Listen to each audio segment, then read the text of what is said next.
All right, it is 12:01. What's up, everybody? Welcome to the Oil Stream, brought to you by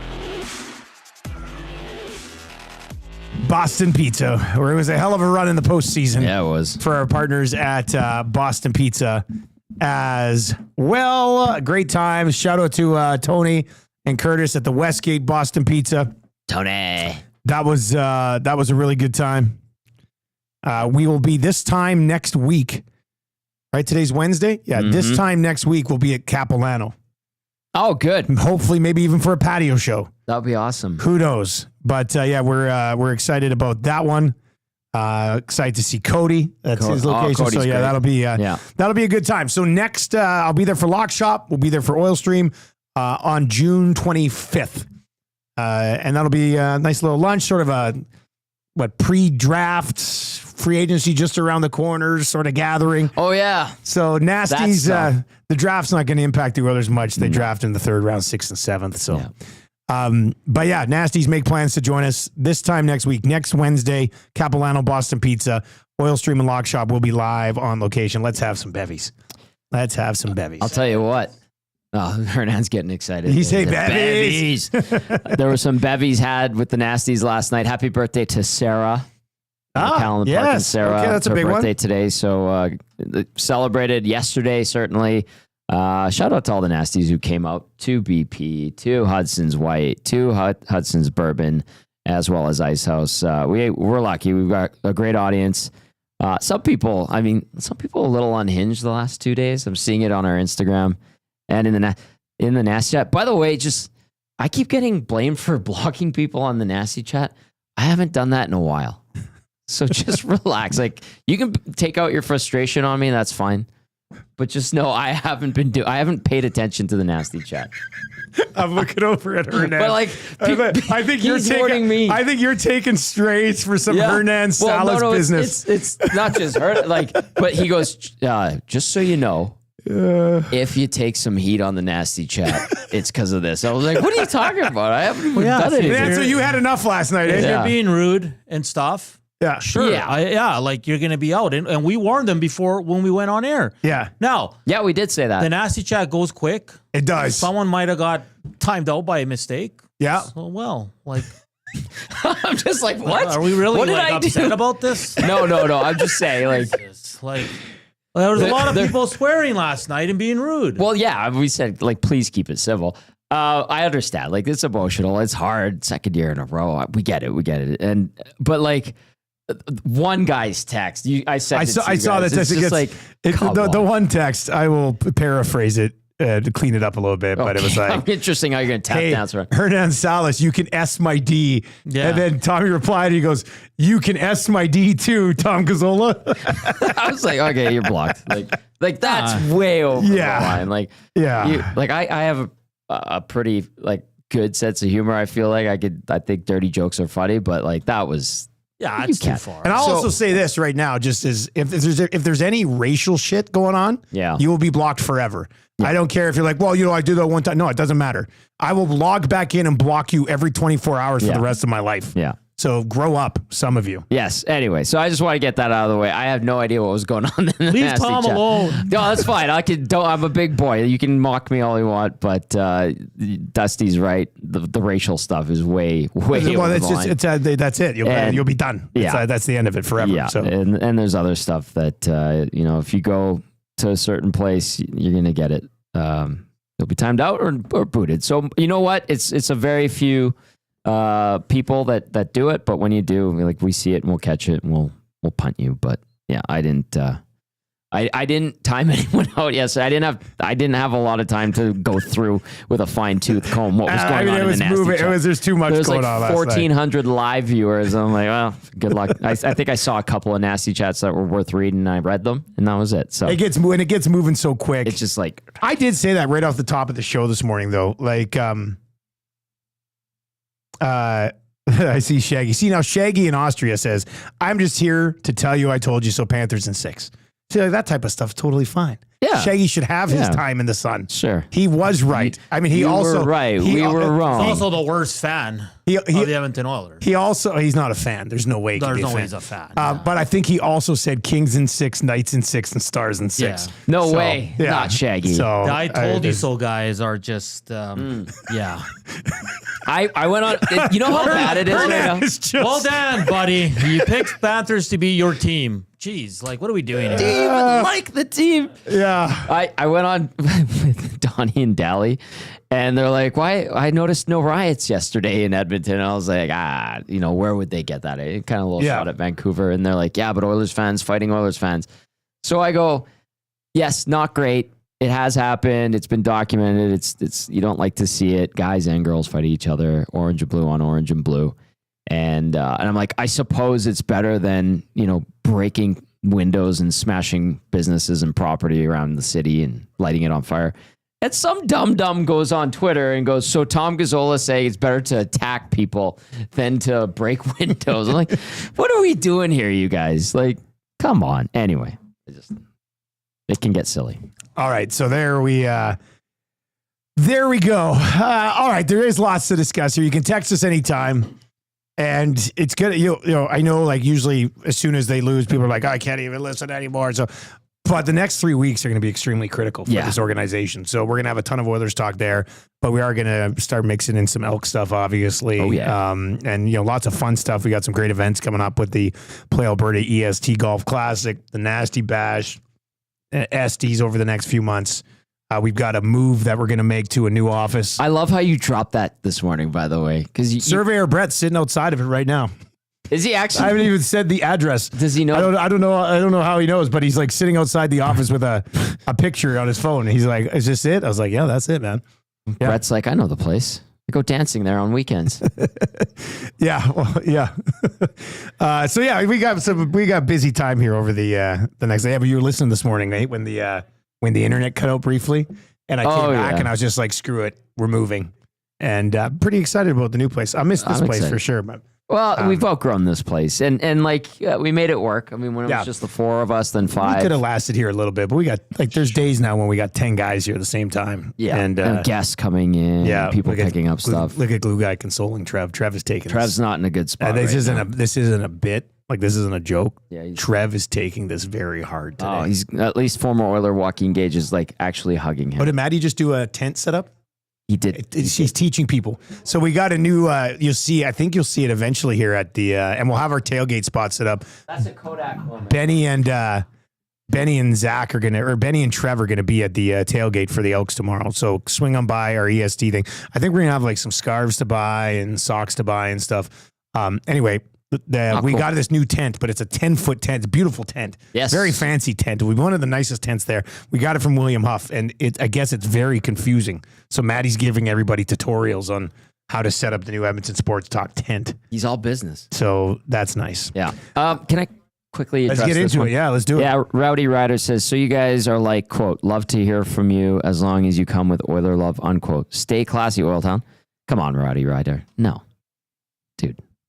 You're missing the plot. I'm just going to say that. Okay, was this in a text or in the chat? No, it's on the nasty chat. No. We ripped the Oilers. You see it? Like that. Oh, yeah. No, Rowdy. I mean, people can say whatever they want about the Oilers in the chat. It's racial stuff. Yeah, calling sexist staff members things, calling other nasty things. Swearing. So that's not true. Watch this, Rowdy Ryder. Bouchard sucked last night. Skinner totally screwed up in the third goal. Ekholm shouldn't even have been playing in the Stanley Cup final. The bottom 6 is absolutely invisible. Evander Kane has to find a way to... So there's lots of things we can say, right? You guys can say the same things. Yep. And we will. Okay, so, I mean, you're right on the postgame last night. Like, the chat was insane. I couldn't keep up with it. I was dabbling in there a little bit. But Florida's just too good, man. They're damn good. It's just... I just think... Even if the Oilers played their best game, I still think Florida probably wins this series. I really do. Yeah. And listen, man, like, you don't want to poo-poo the mood, and you don't want Oilers fans to be too down on the team, and some were, and some could see what was happening, but So I took this approach. Like I was looking at all the things that, like yesterday I used the rink stuff as an example. Like that should piss you off. You should use that as motivation. Don't flirt with the hockey gods. Don't tempt them. None of that mattered ultimately in the end. And I know people are teeing off. I joke that all 35 Florida Panthers season seed holders have commented on our Instagram post. It's they don't have a huge fan base. No, they don't. It's pretty sad. Those who were at the rink last night were very excited. Yeah. I'm pretty sure 20% of them don't know what offside is. But still, it's excited for them to have another title. It was the place to be last night. We'll see what the parade's like this year, eh? Yeah, sure. We'll see if people notice them walking around with the Stanley Cup down the street. Like those ladies that were literally right beside them on the corner waiting for the light to change so they can go across the crosswalk. That's pretty bad. They're like, what's that thing? Whatever. But I think that Florida was a better team than they were last year. They're very good. And I think the Oilers were a worse team than they were last year. As far as a team that's built to beat the Florida Panthers, you will not convince me that last year's team wasn't more capable of beating Florida.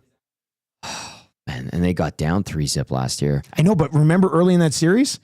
They were 40 shots on Bobrovsky. Yeah, Bobrovsky was great. And then they what happened in game 2? Was it 3-2 they lost game 2? I can't remember.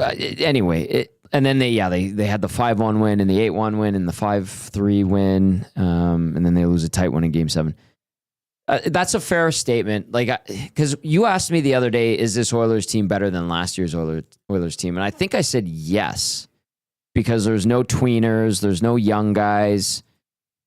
There's a bunch of invisible dudes in the cup. Well, they went MIA, and credit to Florida because they were great at blanketing Edmonton, suffocating them, choking them out, forcing them into bad mistakes, like Ekholm launching. That was a straight up grenade. He threw a brick at his D partner, who then tried to sweep a brick up the ice, put it right on Reinhardt's stick, then gets danced, and then he beats Stu Skinner.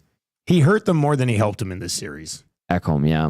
He did. But Dusty, and listen. Good trying to go, but he hurt them more than he helped them. I reported it when he was starting to skate and he wanted to come back. And I said, there are people who don't think he should even play the rest of the year. And it was encouraging. And people when's Ekholm coming back? He was okay at the end of the Dallas series when he did come back. But I think the speed and the persistence of the Florida Panthers, it was too much for him. It was too much for John Klingberg. Troy Stetcher tried, but it wasn't there. Even Brett Kulak. We were saying Kulak was struggling, and Kulak is usually very sure-handed and dependable. That's a testament to the Florida Panthers. And here's another interesting thing too. Just an observation. There's people like, this guy can't do it. That guy can't do it. He's not good enough. But 2 weeks ago, when they were mopping up the Dallas Stars, those same guys people are knocking right now because they struggled against the Panthers, were the best in the world. And like that rationale, I always am conflicted by, because it's like, well, do you think the player is good or not? Because the Florida Panthers are so good, they made excellent players look pedestrian. Yeah, and that's how good the Panthers are. The others are still a very good hockey team. Oh yeah. But the Florida Panthers aren't going anywhere. Huss and I just went over their roster on the lock shop. I said, I think it would be very stupid of the Panthers if they've got the money to keep Ekblad and Bennett. You do not waste any money on Brad Marchand. You keep Bennett, you keep Ekblad. Those guys are in their 20s. Yeah. You keep them on long-term deals. The rest of that core, Barkov, Tkachuk, Verhaeghe, Reinhardt, Jones, Lundell, but Lundell, not Luostarinen, but all of those other guys are locked up at their current rate till 2030 or beyond. Jeez. So it's not like, okay, they're going to sign Bennett, but then they got to get Tkachuk done. There's none of that. The only two guys that you would have to worry about coming up before 2030 are Mikkola next season and Luostarinen in 2 years. Every single other player in that core is locked up to 2030 or 2032. So I guess the point I'm trying to make here is that I think they'll probably try to keep Bennett and Ekblad just because with the cap continuing to go up, and everybody locked in, it's not like you're going to be able to add other pieces over that. So I guess the point I'm trying to make here is that the Edmonton Oilers don't need to continue to have or build a team to win the West. They need to build a team that can beat the Florida Panthers. That's what they need to do. And I think they took a step back in that conversation this year. And we'll see how they Florida approach just it. take another step forward and put everyone else behind them. I think it was both. That's fair. Okay. I think it was both. Like they were too. We saw they. To me, their bottom six was a little too old and slow to keep up with the Florida Panthers. Yeah, no, that's fair. And I talked about that last night. I used Corey Perry as an example. That guy at 40 years old, fantastic what he did. But you made a good point on that last night. I remember that. Yeah, and I used him as an example. I said, well, like he's 40 years old and he's your top line right winger. I know it should be Zach Hyman. That wasn't possible due to the injury, but that is something that will need to be looked at. And listen, when it comes to Perry in particular, I'd probably bring him back. He brings a lot to the table on the ice and off the ice. But it's the other guys that are older, long in the tooth, that you're going to need to start moving out, getting younger, that can have the same impact or better, if you want to take that step forward to be able to beat the Florida Panthers. And that's hard. That's hard to find the right guys. And then to identify Kenny Holland them. said that. It's hard. It's hard. It's hard. It's hard. He said that multiple times. I don't invest in green bananas. We were joking around the office today. The Oilers get green bananas, and then all of a sudden they're just making banana bread with them. I love banana bread. Banana bread is a very underrated bread and treat. Yeah. You had some this morning? I did. Oh, wow. But the good analogy. Yeah, they just kind of skip over the ripening part. It's just get the green ones, and then just all of a sudden they're in the freezer, and then you're making banana bread with them. All right, so just back to last night's game here. Let's get into your Popeyes spicy headlines here. Yeah. If you're looking for a bite to eat at lunch today, may we suggest the classic Popeyes chicken sandwich, or even the spicy Popeyes chicken sandwich.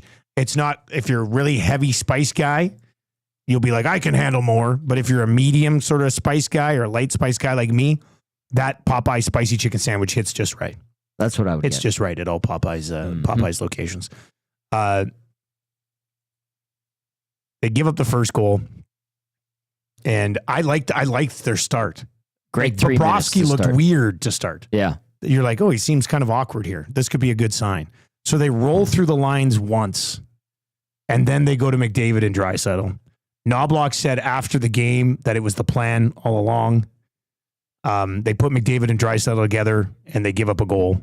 And I know it was all on Ekholm and Bouchard, but Ekholm's only play there was to pass it to Bouchard, because if you look, They were up ice. all three forwards beyond center ice already. Great point. And then they're together on the other goal. Bouchard turns it over the blue line. McDavid inexplicably leaves his man wide open to go to a guy who was already being defended. Yeah. And the Oilers' nuclear option was their worst line in the first period of last night's hockey game, which I never first of all say, I think that's 100% the truth. Second of all, I never in a million years would I thought that had been the case. Those are supposed to be your boys. Go-tos. And Shaggy did say something in the nasty chat. He said, I failed to mention that they were MIA the last two games. That's valid. I'm pretty sure I did say they weren't good enough, but Shaggy, I'll give it to you. Terrible way to start the nuclear option, yes. I understand, and I said it post-game too, I understand the rationale for it. People didn't like the nuclear option. I think you tweeted about it too. Well, they put them together and they gave up a goal when they'd been -3 as a group in the series so far. You had a good start. If it's a plan that you've locked in, I get it. But when you have a good start, why would you not be like, hey, let's just run through these lines one more time and see if like this is the play tonight? Yeah. The response to that would probably be like, because this is all part of the game plan. And it seems to be working. Let's go to it and stick with it. And it just blew up in their face ultimately. But that game plan never worked the entire series. Yeah, I know. You know, that's what, like, why is that the game plan when it's backfired on you in the first 5 games of the series? That's always the fallback. Yeah. And it always will be with those two. But they get a good start without it, and then they go to it. And I was just like, wait, like, the first rip through the lines was actually pretty good. Yeah. And then it was just like, hey, let's put these guys together, and then boom, it's in the back of the net. And you're just like, damn it. I feel like the response would be, we wanted to take the game early and get the lead early. And we figured, a couple good shifts, go to the big guys. They get us momentum or a goal, and away we go. I understand it in the first 3 rounds. That's how I would. But against Florida, that doesn't work. Exactly. And so the coaching staff went for broke, and it blew up in their face. And then after that, on the third goal, game was over then. Yeah. I think the first goal of the game was the biggest moment. Just self-inflicted wound.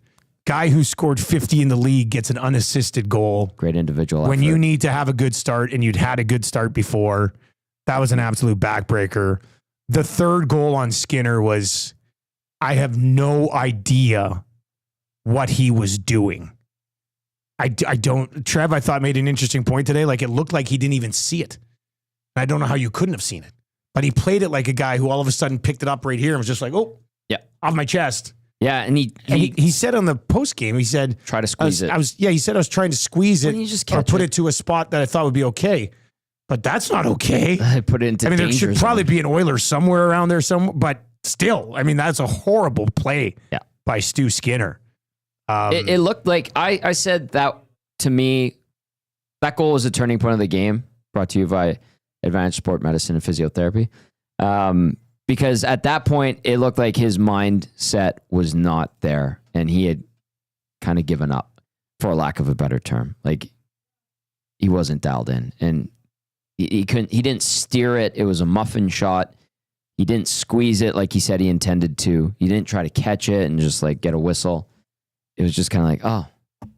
And then he kind of goes down. Yes, it redirects off of, who would it go? Bennett? It was Reinhardt. That was another Reinhardt goal with Nurse standing right next to him. That's right. That was it. That was a dagger. That's what was a turning point of the game. But just the way that sequence unfolded and watching Stu Skinner play it, the body language, I'm like, he's not dialed in right now. Yeah. He's given up. He thinks it's over. Subconsciously, consciously, whatever. But the way he played that guy thinks it's over. And then now it's for sure over after letting that one in. 780-218-9999. It's the Popeyes Spicy Headlines here on the Oil Stream, which is brought to you by our great partners over at Boston Pizza. All right, let's get to a few of your text messages and over in the chat as well. If you're watching on YouTube today, hammer the thumbs up for us. It does suck that the season is over, but I will say I'm very excited for the next 3 weeks. Lots is happening. This is pretty critical on, is there going to be some sort of significant change? Is it going to be tweaks? I know they're talking about, was it Maddie today? I know other people like Friedman's been talking about it as well. But yeah, Matheson says Oilers and free agent Trent Frederick talking about an 8-year contract. See, the term seems ridiculous to me.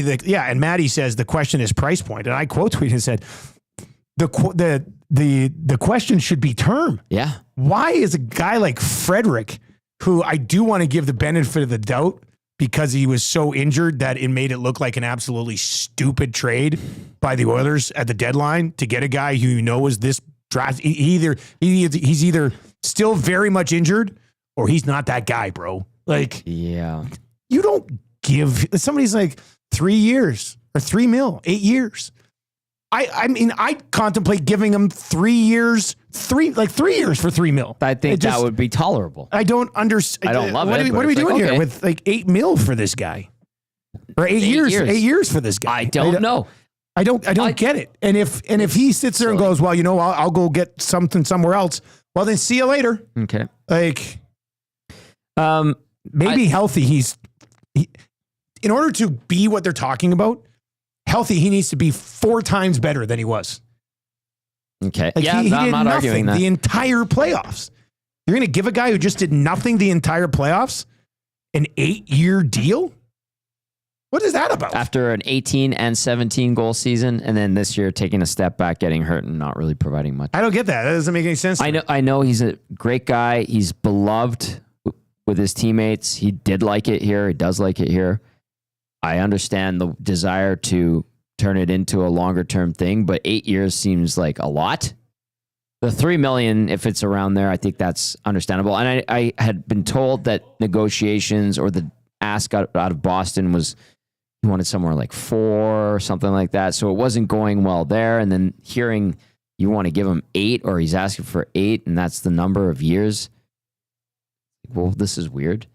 And I also want to add this as a reminder. The Oilers picked up like 3 injured players this year, including Trent Frederick. They went and traded for or signed or claimed injured players. Roby Järventie, who most people thought was just staying in Finland next year and did re-up with the Oilers, had a full knee reconstruction, and they traded Borgo for him. Borgo became a non-prospect. Yeah, he's a non-factor anyway. Yeah. Anyway, so you go and you trade for an injured guy. It's like, oh, that's weird, but okay, I guess so. Then they go and they claim Alec Regula from the Bruins. He got a new deal too, didn't he? And he also got a new deal, 2 years, 2-way, that was announced during the playoffs. He also blew a knee out. And you're like, what are they doing? And I think that's an indicator at how coveted right shot D-men are right now. That's what he is. He's a big one. And then they go and they trade at the deadline for Trent Frederick, who had a high ankle sprain. And it's like, what are you guys doing? You're trading for guys who are hurt, knowing it. To me, just the premise of that is bizarre. And on top of that, I'm going to add my own salt in the wound because I still don't like these things. You go and sign obscure European guys. You watch your mouth when it comes to David Tomasek and his $1.2 million next year. Yeah, he's going to make a real dent next year. I'll tell you that much. People aren't giving Tomasek enough love. I saw him at the Spengler. I hope I'm wrong. He was an okay player at the Spengler. So 25 next season? I don't know. Dusty, 25 next season from Tomasek? Easy. Well, we'll have I to hope see he how does get that. But seriously, you're signing a 29-year-old guy that thought he was going to get $2 million a year coming over from the CZAC to North America and no takers. And then finally Edmonton goes, we're smarter than everybody. We're going to get this guy. All right. I mean, you just the Frederick thing is so intriguing because you don't give a guy who's worth $3 million 8 years. 8 years. If he's worth $5 million and he's like, give me 3.5 for 8 years. Okay, then sure, whatever. But you don't give somebody just replied to my one tweet and was like, Dusty, we don't know. Could he be a top 6 guy still? He's 27 years old. Well, then give him. But then get a look at him. Yeah. Before you give somebody 8 years, and I refuse to believe it. I refuse to believe the organization's like, you know who our guy is for the next 8 years? This guy who probably should have been scratched for most of the playoffs if there was a better option. That doesn't make any sense to me. So we'll see. I think he's a good NHL player. I think he would fit in here nicely, but I don't think that's fine. I'm not described a guy who should get a 4-year deal. Yeah, or a 3-year deal. Not something that takes him to 35. And by the way, if I see an NMC beside his name on Puckpedia, I'm going to lose it. Can you imagine? No, I don't want to. 8-year deal with a no movement clause, but it's modified. No, great in year 7. Come on. This text is in from Doesn't Sign Text Guy and says, let's give Connor Brown 8 years too, and Klingberg. It's brilliant. It'll be a fascinating offseason. There's no doubt about that. To their credit, and they signed Klingberg too, speaking of injured guys. Klingberg for a while looked pretty good in the playoffs. In the regular season, not good. And it kind of worked out for them with Klingberg. That's good. I'd also say this, though. You need a different type of defenseman. I think. You need a big than body. Klingberg moving into next year. It's not Josh Brown. You need a big body Emerson who can signed. move. They have Emerson They'll probably signed. play in the regular season. He needs to take another step forward. They totally didn't even consider him for the last couple of weeks or last few games because they thought the game was beyond him at that point. What did he play in the second round? And then they had to walk away from that him. was it, yeah. Yeah. And listen, he could continue to develop into a reliable defenseman that they could play in the playoffs, a regular shift, but there's work to be done. Tango says Frederick was not spectacular, but at the right price on a short-term deal. Exactly. Yeah. That's what I'm talking about. Yeah. Hey, man, you showed us nothing. We still like you. We will give you the benefit of the doubt for your high ankle sprain that we probably shouldn't have traded for anyway, taking a run at you in the offseason. Mm-hmm. We like you. We'll give you 3 years, and the price is $2.75 million. Take it or leave it. And if he says, I leave it, then you go and spend that $2.75 million on a different player. Mm-hmm. So, yeah, there's that. As far as the Popeyes headlines go, a couple things I want to get to. Obviously, people outside of the market for sure instantly go, oh, Connor McDavid might leave now because of this. The question I have for you, Tommy, is did anything that happened in this year's playoffs make you, do you think anything that happened in this year's playoffs changes McDavid's mind at all about his future either way? On the ice, no. And unless somebody jumped in his vehicle and sat on his trunk again, no. And Matty actually brought up a great point that I think a lot of people are overlooking. He can't sign with any other team this summer. Only Edmonton. Yeah. He's under contract for another year. Great reminder. Very simple. Want to get this thing done, though, this summer. I think so. And I feel... Is this a dry-settle September signing type of thing? Probably. Listen, you don't invest in a city the way he and his wife have if you're not planning on sticking around. Your best friend just commits long-term. When he's asked about it during the press conference for his signing, like Draisaitl was, and he kind of does his little slick Rick grin, you kind of know where it's going. So, and I know Oilers fans... He's not leaving. You're wasting your time talking about it, right? They get trolled. They get worked up from other fan bases around the league, and that's just part of the fun, I guess. But when you take a step back, you look at it, it's he's probably signing here. He is signing here. The money is not an issue. They'll open up the vault for him. The PA will make sure that he takes a certain amount. The cap's going up. The Oilers are willing to pay. And the other thing too, Dusty, is if you want to win and you believe in your legacy, I know we use that term a lot lately. What are you jumping ship and going to Florida? No, he's not Kevin Durant. Yeah, exactly. He's not Kevin Durant. That's exactly what Kevin Durant did. He has better moral fiber than Kevin Durant. He wants to continue and finish the job here. There's a commitment. So it is silly. I know people get a kick out of it. I know some writers and other reporters like to talk about it, but at the end of the day, he's Matt over in the chat, Matt at the Garrison, one of our partners. You haven't golfed at the Garrison? It's a fun track. Get out there, check it out. I say he gets it done early so he doesn't have to talk about it all summer. But here's the thing. McDavid won't be available to anybody all summer. He's going into hiding. So he'll never have to talk about it, which is why we probably wouldn't see something get done until September maybe. I'm not worried about it. That's how I'll wrap that. Okay. And then this morning, Rashog hopped on and said that he thinks the Oilers will be happy if they can get Bouchard in at less than 11. Yep. So if Evan Bouchard, so let's just play this game. If Bouchard comes in at 10.5, what is the reaction in Edmonton in the fan base? Anger? We know this, man. Yeah, I know. And yes, and I would have to, if I was hosting, and I would have to ask it. I'll have to ask it at some point. But yes, it's gonna be he's not worth 6. I'd give him 5.5 and tell him take it or leave it, Buster. If you're Tony at BP Westgate, you're trading him for everything and anything. Tony might go build a cabin in the bush somewhere and just live there for the rest of his life. And I said it months ago, it sounded like the ask was going to be 11 plus, and then, they meet in the middle or whatever. And we have to remind people, it's the market for a guy who puts up numbers like that. There's the agent, the PA, there's a certain threshold that has to be met number-wise. And, he's going to get it. He's going to get his bag, and he's good in the playoffs for the most part. I mean, last night was not good. Last night was awful. Yeah, it was terrible.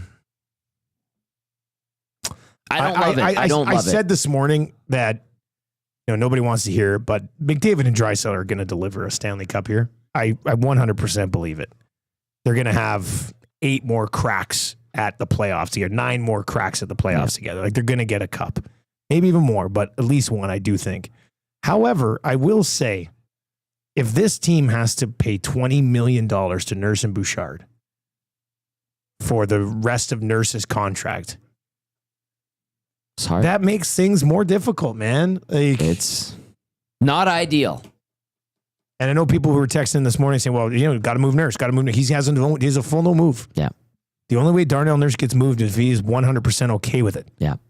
And then he probably still goes like, here's the 3 teams, try to get something done. And then you're probably giving up something to try to move him and get limited assets back. And so they're just going to have to be very careful or just hope that the cap just continues to go up by crazy amounts. Well, I mean, yeah, it probably will, the way it's trending right now. Also, I'll throw this into the mix of that Nurse conversation. Who's his wolf pack? Nurse's Wolfpack? Well, the boys. Yeah. Like the big guys, right? Yep. So I just to try to win a cup with 2 defensemen eating up $20 million and if you're paying $20 million between 2 defensemen and the defensemen are Victor Hedman and Roman Josi. I don't know why I picked Josi. I just thought he's Makar was probably taking it too far. Yeah, he's still great. You know, if you're like, I'm talking, if you're paying $20 million, you need 2 undeniably number 1 defensemen. And I would not describe Bush or Nurse as your prototypical. I know some people would disagree with me on Bouchard. I think he's an incredible offensive defenseman. Yeah. I think his defensive game can be reliable at times, but that is not how you describe a franchise blue liner. And you're paying 20 mil for 2 guys that we can't describe as franchise blue liners. You are just playing with fire there. The only 20 mil combo player comes to mind right now that might be worse than those 2 for 20 mil is Suter and Parisi in Minnesota. Oh, and they were over that for a while. It was a horrible 10 plus mil each combo. So, I mean, I would be very surprised at this point if Bouchard comes in less than double digits. So there's that. Ross texts in, Bouchard at that price makes me, and then he has pukey face emoji. That's fair. Ross says, is Carlson's deal worth it? The answer is no. So don't sign Bouch to a deal you're going to instantly regret. Trade him for a goalie and spend the rest of the money somewhere else on the blue line. Well, then, yeah, you're going to need a lot of defensemen.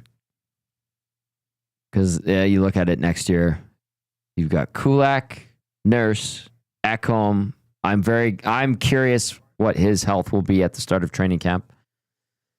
I mean, well, if you trade Bouchard, then you got a big hole there. Emberson.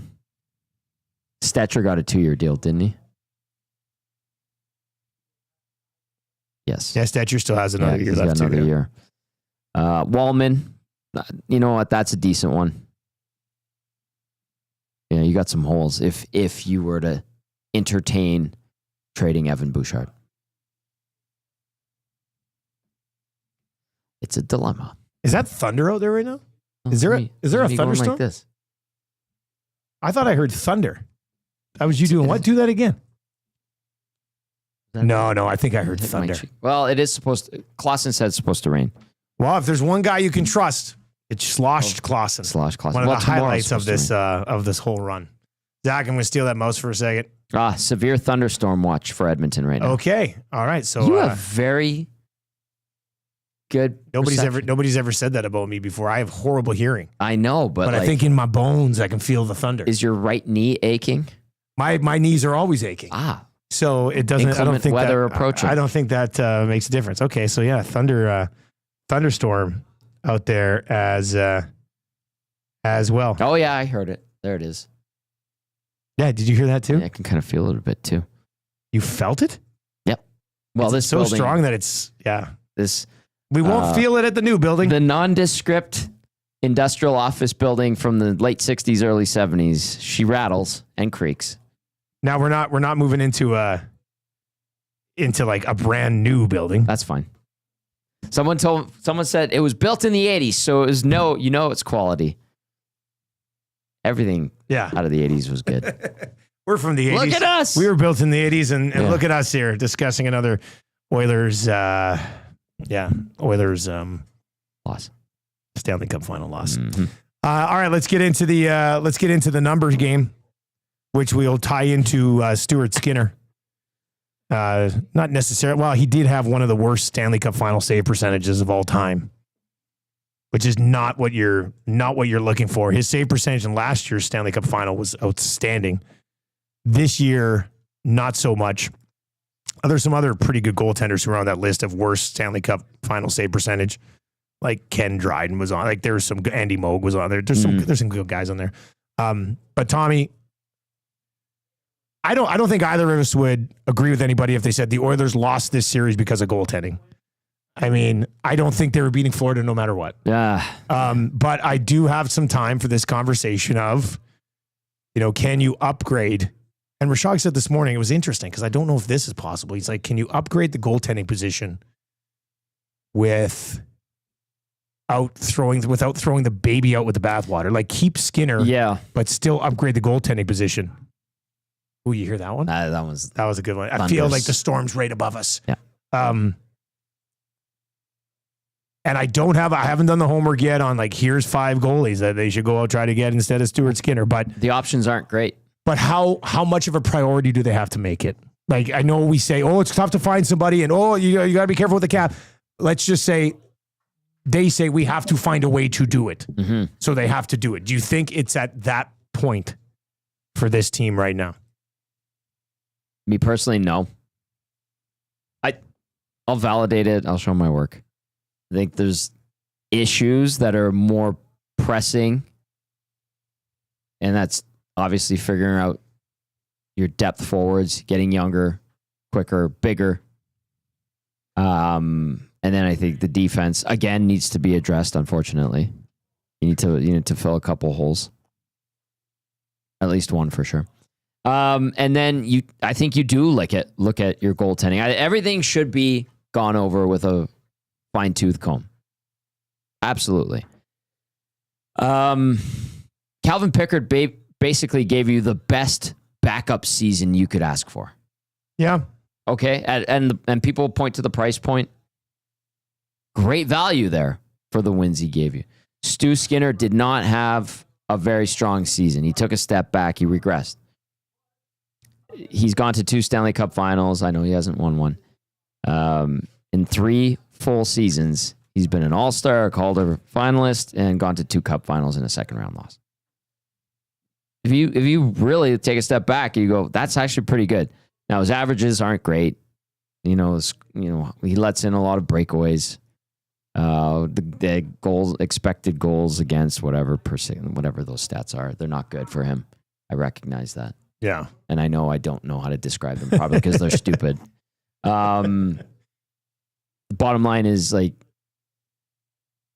he's 26. Can he improve, Dusty? And if you think yes, then they don't move on. If you think no, and he might continue to regress and he can't win you the cup, then yeah, you go and exploit it. But like, what are our options? Okay, so I have the free agents up. Okay, so let's just do this. Let's just start here. And we're going to have so much talk about this over the next 3 weeks. And I like talking about this stuff. It's fun to me. It is fun. So I'm excited to do this. So Ville Husso. That's a no. Okay. And to me, we're saying, if they have this guy, do they win the cup this year? Like, let's okay. that's the parameter. That's kind of what we're looking at. Sure. Ville Husso. No. Jake Allen. Definitely not. Vanashek, who was the backup in Florida. No. Georgiev. Hell no. Forsberg. No. 40-year-old. They had Forsberg. 40-year-old Marc-Andre Fleury. No. Vladar. No. Samsonov. Nope. Reimer. Nope. Riddick. Nope. Like, I'm sorry, but I think most teams in the National Hockey League would take Stuart Skinner ahead of all of these UFA options. Those are all easy no's. So then it's got to pull the trigger on a trade. Okay. And I haven't gone through and found a list of goalies they might be able to There's find by a names that trade. have popped up already. Like when I was on with Donnie and Daly, they're like, how about Thatcher Demko for Ryan Nugent-Hopkins? Nuge has a no movement clause, by the way. Yeah. And I mean, he's from down there, but yeah, he's from down there, but he's very comfortable here. But isn't Thatcher Demko like the biggest Band-Aid in the league right now? He has a knee injury that has never... a chronic knee injury, isn't it? It is one that has never happened to a hockey player. They had to go to Europe and they found like 1 or 2 soccer players who have the same very obscure injury. Torn popliteus muscle in his knee. And it doesn't even sound real. It sounds made up. It might be good for a few days, and then it goes. That's why they gave Lankinen a long-term deal. So what are you doing? You can't. I mean, if they go like for Nuge, no. If they go, hey, we'll give you Demko for nothing, and you want to take a look at him or something, sure. Why not? But you can't all of a sudden go from Skinner to be, Demko's good, but also as of tomorrow might never play hockey again. That's right. Like you can't do that. So cross it off. Okay, Swayman's name keeps popping up. Yeah, Swayman. Now, was he making 8? Has he proven anything? When you really look at it. Well, I mean, when Boston's team was a hell of a lot better, and he had pretty good numbers, but Ullmark also had like the exact same, if not better numbers. Won a Vezina. Ullmark won the Vezina. Swayman was his Robin. Swayman's 8.25 up until 2032. Here's where this would concern me. Why is Boston trading Swayman? Right. They're trying to retool on the fly. Like that's unless Cam Neely hates him so much, and there was so much bad blood. There was a lot of bad blood there. I mean, Cam Neely didn't really hide how he felt about things, which I kind of enjoyed from this vantage point. Okay, Carter Hart is a name that keeps popping up. His future is very murky.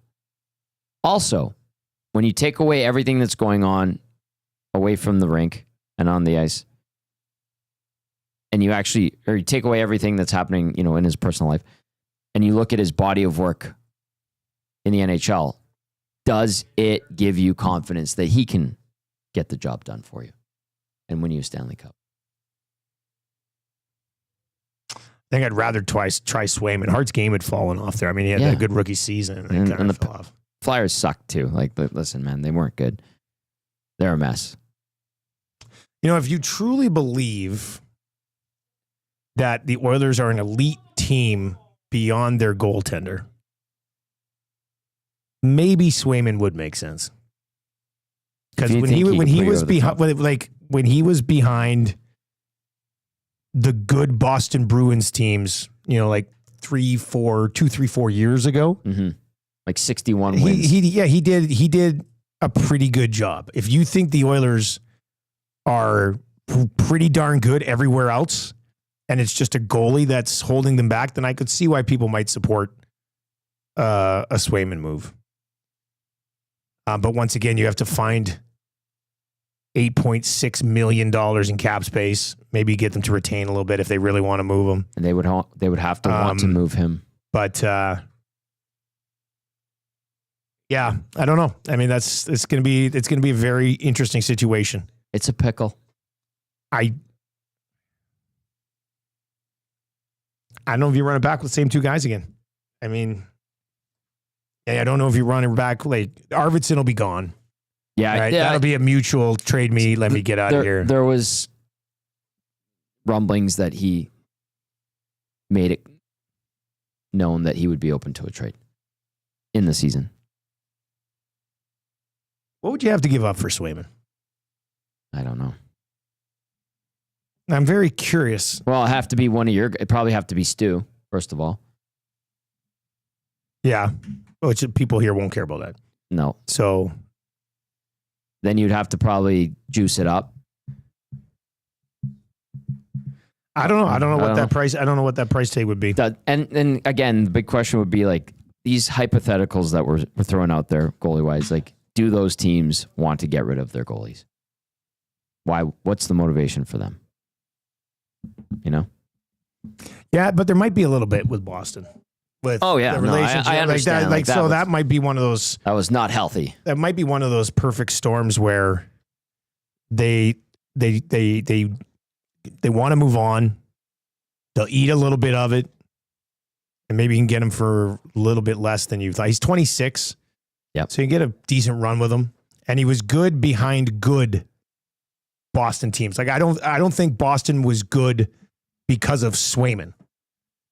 I think Swayman's numbers were pretty darn good because he was behind a good team. But the Oilers they're a pretty good hockey team. Yep. So yeah, I got a little bit of time to be convinced on that one. C-Run says, Nurse would fit in Boston. Yeah. If Nurse wants. Like, it's all... Yeah. Does Swayman have... An MC? I'm just taking a peek here. No, he's got nothing. Does Puckpedia have just anchors beside their names? He has... There's nothing this year. There's an anchor. No movement clause kicks in next season. And then it's a full no move for 3 years. Then it's a 10-team approved list after that. So they have given themselves a year here to move him without him having to say on it at all. 3, 4, 5, 6, 7, 8 forwards with Edmonton with either a no move or a modified. 1 defenseman. And that's Darnell. Insane. That Bruins forward group has a long way to go. Yeah, it does. Ugh. What a we've gone hell of a run though. It has been. It's, you know what? It's been a lot of fun. It was a lot of fun. It sucks today, man, but we had a ton of fun in the last 2 months. Oh, we did. Yeah. Oh, we did. So many good bits, so many good parties, so many roller coaster ups and downs with the team as well. It was a lot of fun. I think this city, outside of the fights that popped up on social media, I think this city looked really good. Like I enjoyed, the guys down in Calgary. There's a Boomerette and I didn't. I thought they looked like idiots. But that's like, me. But to see those guys kind of like go that route, it's like, wow, you're really in Calgary's head without even doing anything. I was like, good, that's fine. Part of the battle. Those guys do hate the Oilers. Oh, I couldn't tell. Yeah, and it's not shtick. No, it's like the Oilers have genuinely hurt those 3 guys. I understand. I just got so pissed because it kept popping up in my feed. I'm like, yeah, I know. Need to keep seeing what these guys think about this. But I think the city, downtown, like the arena, like the shots of it, people had fun here. You're hearing Wyshynski being like, man, this place is great. And others visiting and seeing it in almost summertime, understanding that it is a great, like that part of it, I think was a positive that came from this run as well. Like I appreciate that kind of stuff. On top of what happened on the ice, that was fun. That was a lot of fun to cover. Big Uke over in the chat. We'll kind of wrap with this. This run was a damn good time. One for the ages. Losing the cup sucks now, but this is why we are fans, to cheer for runs. I'll take a Stanley Cup Finals loss over golfing in April any day, which is 100. Like, can you imagine? And they're not going to go on Stanley Cup final run every year. I think we're going to get a couple more, but like doing what we're doing now and having to spend 2.5 months talking about free agency and all these conversations we're going to get to do like quickly in 3 weeks. Yep. To have to do it over 2.5 months every single day. I prefer that would suck the big option. One. I mean, I'd rather milk a 2-month run of just wild times for the city. So yeah, as much as today does suck, it still could have been way. I mean, for example, you could be the Calgary Flames who watched the Florida Panthers win last night with 2 of their key draft picks from the last 10 years. Oh, that one really stings. You can kind of understand the hatred that they have for a much better city and a much better market. That's tough. All right, that is going to do it for the Oil Stream today. What's coming up on EST Afternoons there, Coob? What do we got? Lots more recap of the Oilers' playoff run, losing to the Panthers once again. Hernan and Gage are going to have a lot to say about the team and the performance from last night. Yeah, he's pretty fired up, as he always gets. I was getting Marshall out of the bath last night. Yeah. And as he's getting up out of the bath, he goes, "Hey, Daddy, is Hernan spicy on the post-game show?" Oh, the kid gets it. He gets it. It was good. Yeah. So what else? Yeah, we'll have Hernan's World for the Edmonton Garrison Memorial Golf Club. Inside the numbers for Play Alberta, and just tons of discussion recapping the Stanley Cup final. All right, that is going to do it for the Oil Stream today. Hell of a season and a whirlwind of the next, I'm thinking draft day trade. Why not? Get involved. I'm not talking about picks. I'm talking about players. Oh, baby. Hey, how about that? How about that? That's going to do it for the Oil Stream. We will be at Boston Pizza Capilano next Wednesday. So come on out for lunch. Maybe have a poutine. Come on by and say hi. Let's share a poutine. You know what? We should share a poutine, An actual sharing and we'll of share the it. I might tell them to divide it into 2 when they bring it to us. Delicious. Because I can't trust you. For Tom Gazzola, I'm Dustin Nielson. I'll talk to you tomorrow morning on The Nielson Show. Take it easy.